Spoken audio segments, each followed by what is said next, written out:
Broadcasting from Mega Manila and streaming on the World Wide Web. We are Crusaders Broadcasting System, DWAD. 1098 AM. Now radio. Up next on DWAD, JKRS with J. Martin.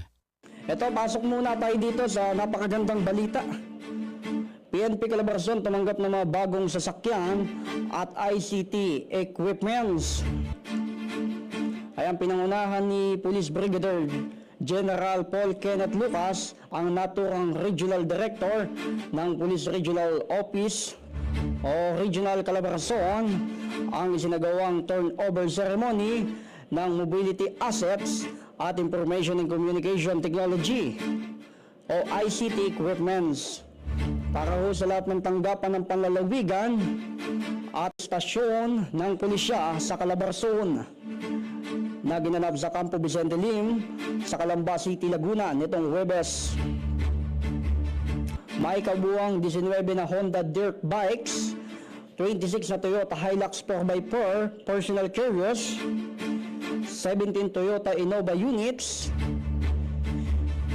149 desktop computers at 6 na laptops ang ipinamahagi upang pabilisin ang pagresponde ng kapulisan sa Calabarzon.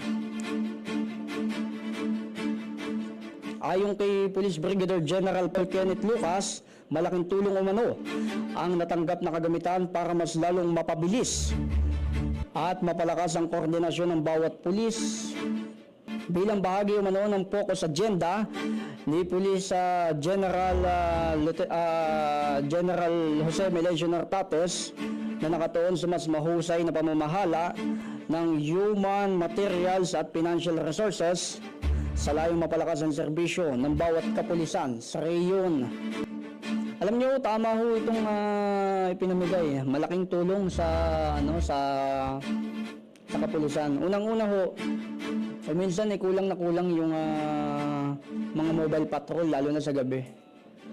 Pero ang ating kapulisan naman dyan, lalo sa Calabarzon, pilit nilang ginagawa ng paraan.